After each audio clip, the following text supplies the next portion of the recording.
So our first question is, where were you born? So I was born in Hanford, California, and they always told me I was born like in a ranch, but my birth certificate shows that I was born in a hospital, so I'm not really sure, to be honest with you.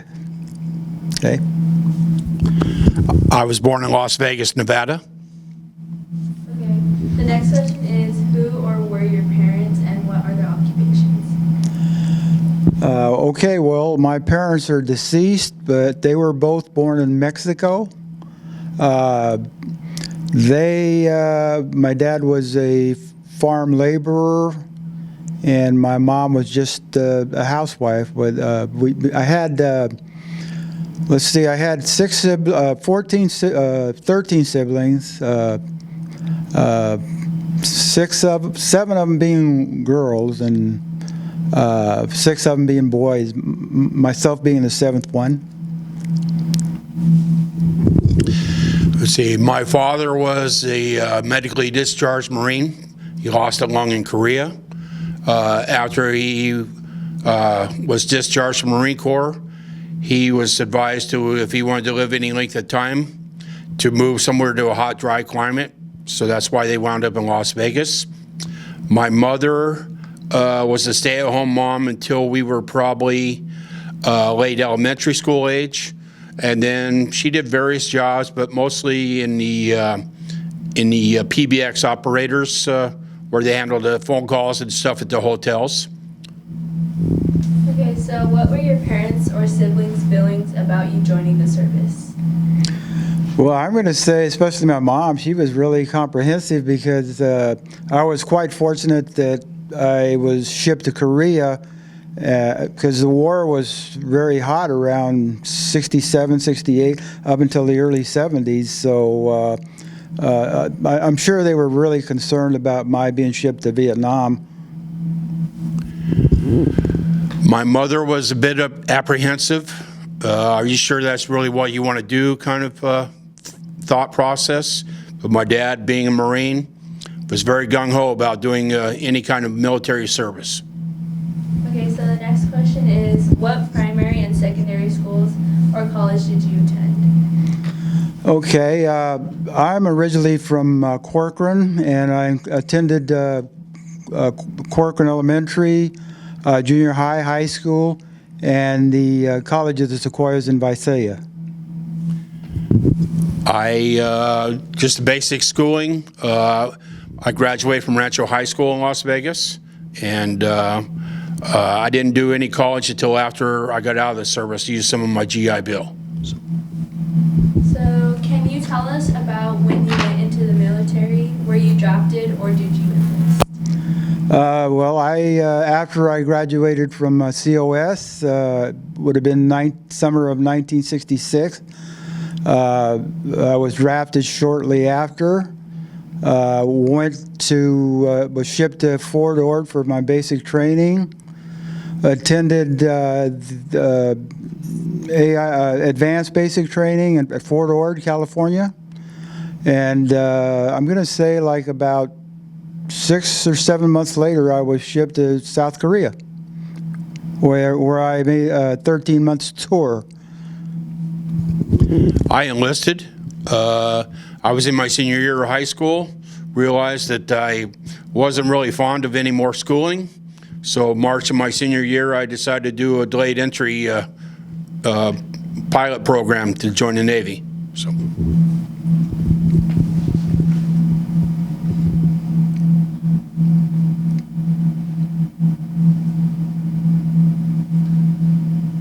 Why did you choose that?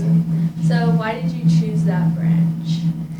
Well, I didn't have any choice. I was drafted, so I had to, back then, if you were drafted, you had to go. You had to go serve. And so I did that. I also, I chose the Navy because from the trauma that I experienced from my father losing his lung in Korea, that I wanted no part of being an actual ground force. So, and I loved the idea of being out on the ocean. So there again, that's why I chose the Navy. Okay, so what is your most vivid memory of your time training or in school? What was the best part and what was the worst part? Repeat that question, please. What is your most vivid memory of your time training or in school? Okay, so possibly in Korea, my most vivid memory would be that I remember being out on the field training, and I got up one morning and I was going to brush my teeth, and my toothpaste was frozen. That's how cold it really got over there. So yeah, it was really cold in the winter and really hot in the summer. So for the most part, really dusty and rainy and cold and hot. I went to basic boot camp training in San Diego, and part of my entry into the Navy was I had guaranteed schooling after boot camp. So I left from San Diego to Memphis, and all along the way, as any veteran can tell you, you build up a camaraderie with everybody that you're with. So it's that bonding of people from all over the nation. And but the schooling was to advance my mechanical background that I was working on at the time. So. Okay, so does any particular instructor stand out in your mind? If yes, why? Say again, please. Does any particular instructor stand out in your mind?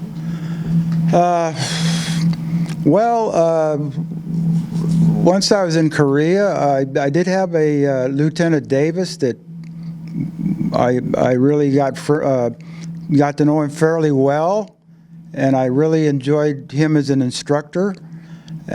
So it kind of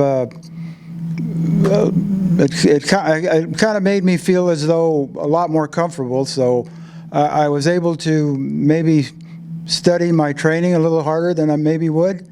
So, he was really helpful too. So you'd want to have some kind of an officer like that. So I was really thankful for that. I don't really have a instructor in mind. We had so many that it was actually a formal school. So you had several instructors, and you were just trying to pay attention, learn the best you could. So the next question is, what was your first assignment after basic training? Okay, so my first assignment after basic training would have been in advanced basic training, and that's where I trained as a mortar in the mortar weapons, which were the 4.2 they call them, and so we had we're out in the firing ranges quite often firing mortars, and we learned how to operate them and shoot them and pretty much everything you need to know about them. After I finished my stint at my A school in Memphis, Tennessee, I was assigned orders right away to the USS Kitty Hawk. What was the hardest part of training? Well, I think anybody would say basic training, because they wake you up like at 3:30 in the morning, and they might even wake you up and have you do some physical exercise, like holding your rifle up in the air for a long length of time. I can remember doing that. You might go out and run for a couple of miles before you even get to have breakfast. But anyway, the thing I remember most is when I finished basic training, I felt like I could whip anybody. To be, I felt really, really in good physical shape. So it's quite a rude awakening. Like Tony says, you're put in this environment where you're used to sleeping, and at the worst hour in the morning, you're woken soundly awake and out loud to do PT or other regimented routines. So it's quite a culture shock. Okay, so what was the hardest part of the military lifestyle for you to adapt to? I think the hardest part would be just being away from your family, being such a long distance from your hometown and being in a strange country, to me, that was quite an adjustment.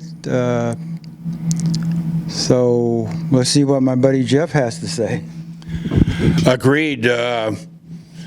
Even with family trips and stuff that you do as a kid and stuff, that extended period of time away from your family and your home turf, it's just the hardest to get used to. But it doesn't take long. You adapt pretty quick. So what was the easiest part of the military lifestyle for you to adapt to? The easiest part. Well, that would be going to the NCO club, that's non-commissioned officers, and having a beer or two with your buddies. That was pretty easy, wasn't it, buddy? It was. I have to agree. Building friendships, just meeting people. These are people that you're going to spend a considerable amount of time with. So the more social you are, the easier you can adapt to these new friends.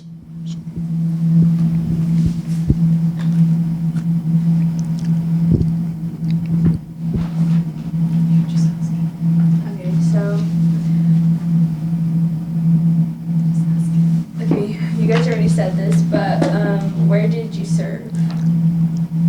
Where did you serve? Okay, so like I said, I took my basic training at Fort Ord, California, my advanced training at Fort Ord, and then I was shipped, which I thought maybe we were all going to go to Vietnam, because I trained in an infantry regiment. And so I thought perhaps we would be shipped to Nam, but by the grace of God, we were sent to South Korea. Of course, some of my buddies that trained with me did go to Nam.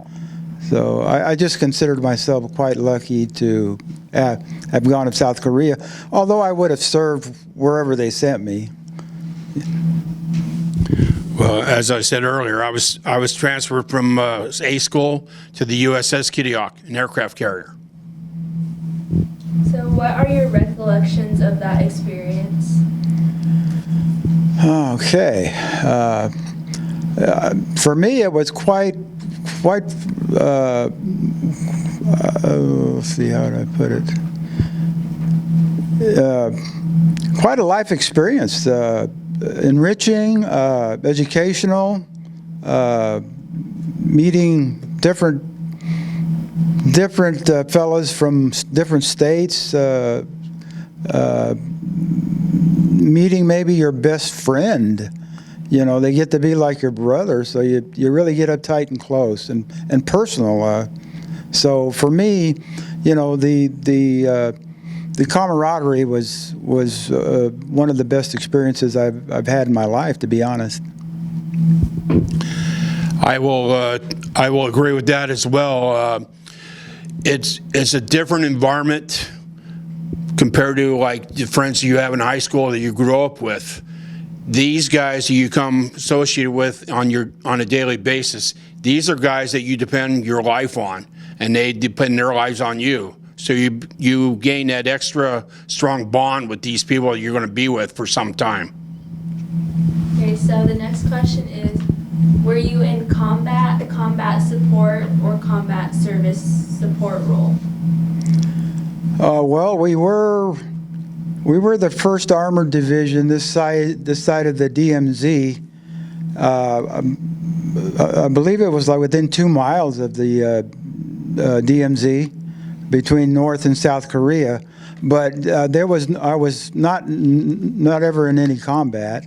But we did do a lot of training, you know, very close to the DMZ, and so yeah, that's about all I can remember about that. No duty at all for me as far as any military hostility. I was in 1976 and 1980, so I was just following the end of Vietnam. But we did two tours overseas, but that's strictly nation defense support. So I have something to add, though. So in 1968, in January of 1968, the USS Pueblo, which was an intelligence naval ship, was hijacked by the North Koreans, and so things got a little heated between the U.S. and the North Koreans, and I believe that went on for quite some time, but we were put on alert for a number of months. So that I can vividly kind of remember pretty clearly that we were out doing maneuvers, exercise, to kind of get ready in case something really did come up. Okay, so how did you stay in touch with family and friends? Well, it starts when you're at boot camp. They do give you a little time that you have for free time, and of course they encourage you to use that time efficiently, and a lot of times means writing letters to your family and friends. This was all before cell phones, obviously, so the contact was strictly limited to what they call snail mail.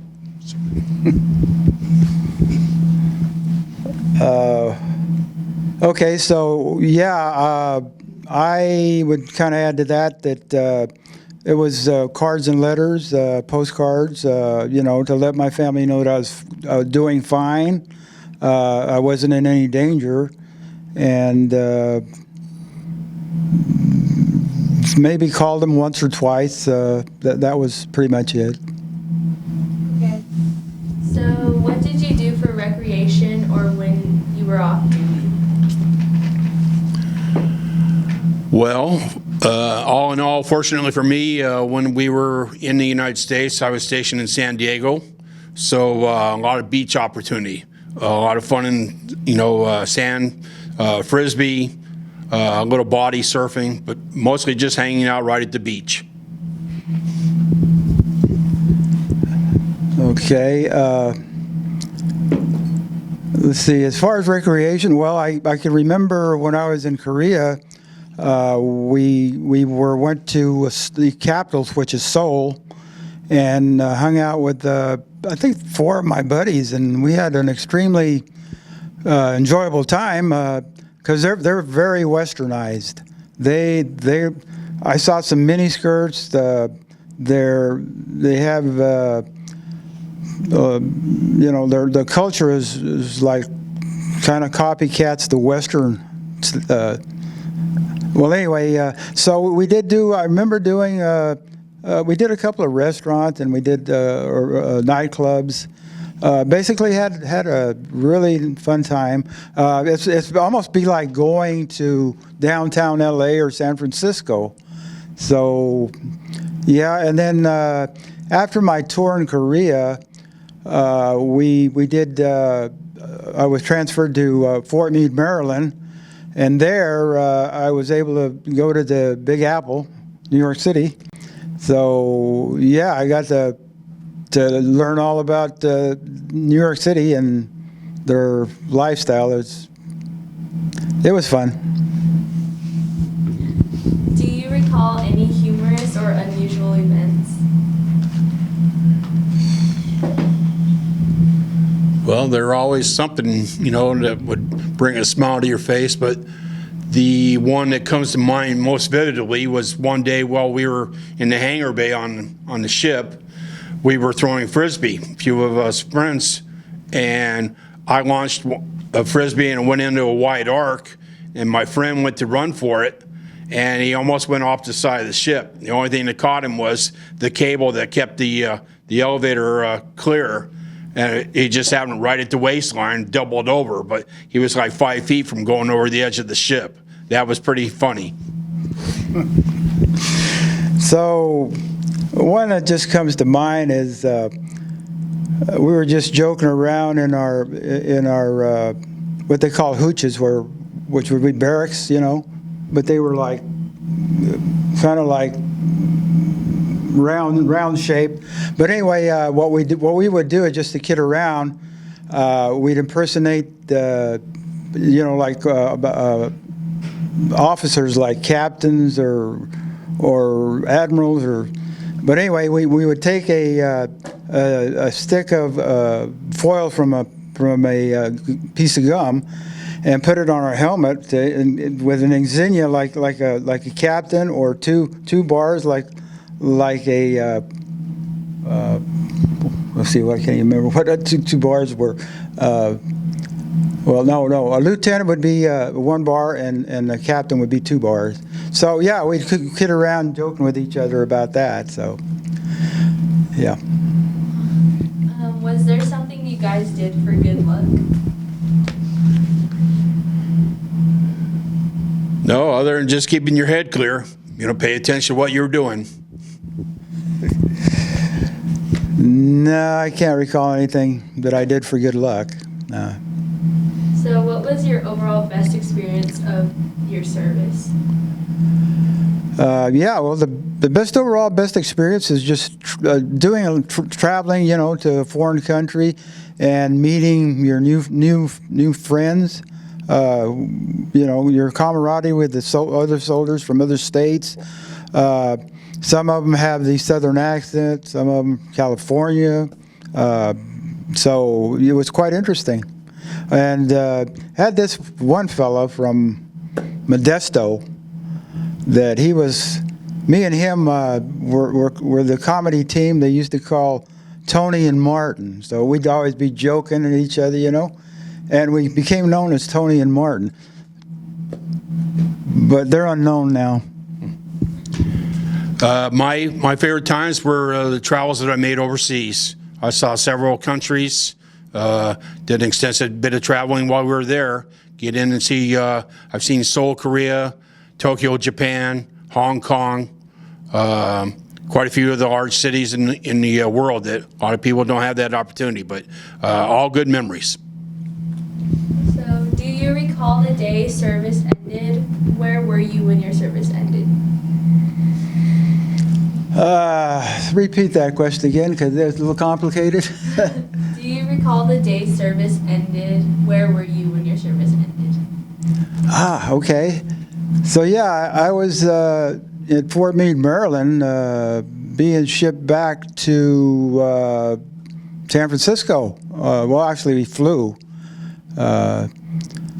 So yeah, I was in Fort Meade, Maryland, and then we ended up in Modesto with my friend, my Army buddy. So I'm sure we had a few beers, and just, when you're getting out of the service, it's just time to celebrate. So we did that, I'm sure.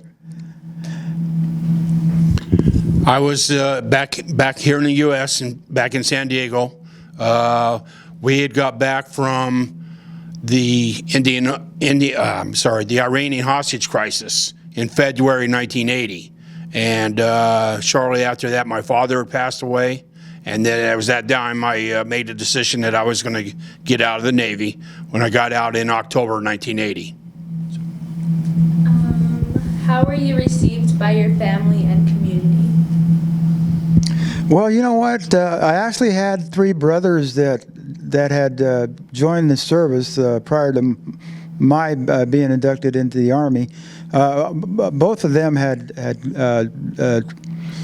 joined. Actually, they got drafted. One went to Greenland, and the other one served here in the States. My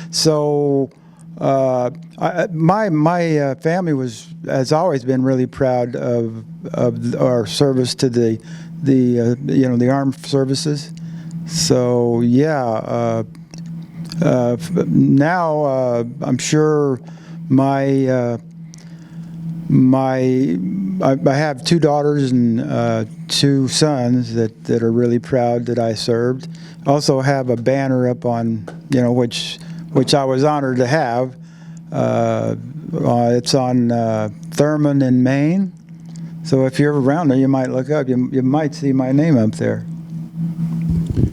My family was always proud the whole time I was served, and even more after I got out, because I became more or less the man of the house, the family, since losing my father. But they were always proud of me. Always glad to see me every time I had a chance to come home. How did you readjust to civilian life? or go back to school? Actually, so when I was in Korea, which I had an opportunity to take the civil service exam for the U.S. Postal Service, and so I was able to take the exam there, and I'm going to say about 2 to 3 weeks later, I might have already have heard from the Postal Service saying I was hired. And so I had to work in San Francisco, and so I went out and bought a car because I knew I'd been hired, and I was going to be making some money. So I went out and bought a car. Unfortunately, about 2 weeks after that, I was in Modesto with my Army buddy, and it was stolen. It was found stripped down to the shell out in the country. Some farmer found it out there, just, I mean, literally stripped to the bare. They took everything that I could possibly think. They were a bunch of pros. They just did a very thorough job. So there you go. After I got out, I wasn't quite sure what I wanted to do. So that was my nomad time. I moved to different places and I did different jobs, but the fondest one I had, believe it or not, after I got out was actually I was a waiter. So I worked at a few different restaurants, and I enjoyed that lifestyle for a while until 1985. I took the test and was hired on with the Postal Service. So. Did you continue any friendships after service? Oh, yes. Actually, I used to have a friend I used to call up in South Carolina. His name was Bobo. That was his last name. Wayne was his first name. But, Wayne, and I lost track of him I'm going to say about 5 years ago. But I still get in touch with my buddy in Modesto. And fortunately, last time I went up there, I still had my car with me, so that was a good thing. Yeah, we still enjoy talking about our old times and just enjoying our friendship. I'm the same way. I have contact with a few of my friends that I was stationed on board with, and the one that my fond memories, my buddy that lives in Dallas, Texas. We still maintain pretty good contact and share a lot of good memories. Did you attend any reunions? Service reunions, U.S. service reunions. No, I've not had nobody's ever contacted me about a reunion of that sort. So I don't know about my buddy here. No, they do hold them annually, Kitty Hawk crew members, but they always seem to be at the far end of the country where I'm not really available to take advantage of getting together, but they do have them. I do know that. Okay, so how did your military service experiences affect your life? I would say they had a really positive effect because I was kind of like quiet and shy, when I first was drafted, and you just kind of learn to grow up, whether you like it or not, and you get some really good discipline. So it really it makes you a lot more mature. So I'm really proud of that part, that I was able to have that experience. Well, obviously you're taught a lot of responsibility, and rather harshly though, but it does build you up to be a man, be responsible, be thoughtful of your actions, be proud of where you are and what you are or what you do in your life. What message would you like to leave for future generations who will view or hear this interview? If I had to list one thing that I very strongly about would be to encourage all the youngsters to seek out, especially their family members, grandfathers in general, to interview them like we're being done right here, to get that foundation, that understanding of their military time, and it helps their grandparents or their other relatives to feel good about their times in service. And that's another thing that keeps America strong, is sharing those stories and keeping military support strong in America. Well,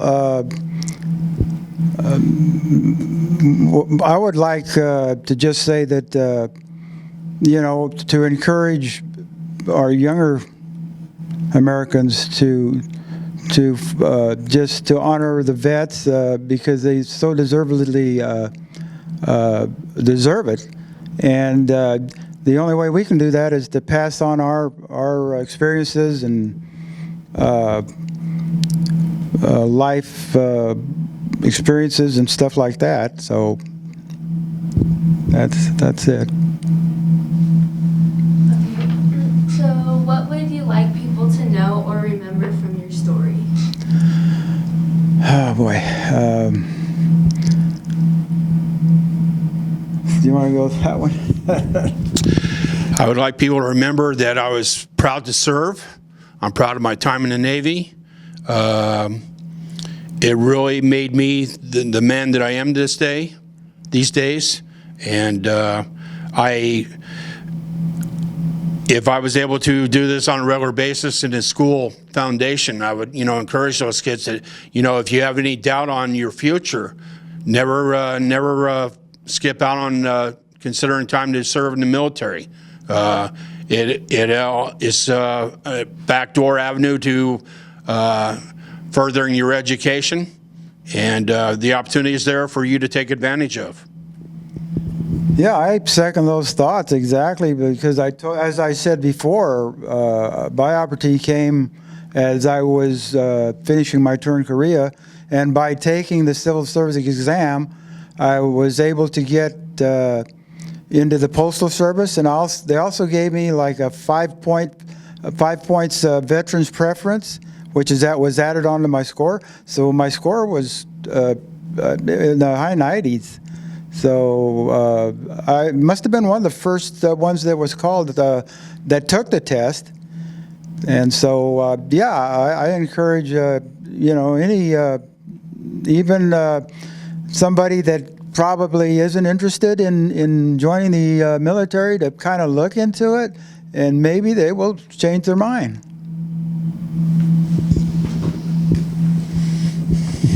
So our last question is, what do you wish more people knew about veterans? Well, again, it's a matter of the family unity the young people of America need to step up to question their older relatives, cousins, grandparents, brothers, sisters, anybody that served, to keep that military tradition going.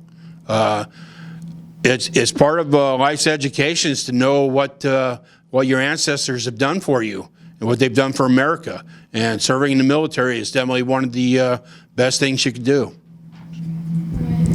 Yeah, I'm just going to second that comment because I couldn't have put it any better. Well, thank you, ladies, for the interview. Thank you. So some kids from Doyle Elementary School made you guys these things. Okay. Thank you.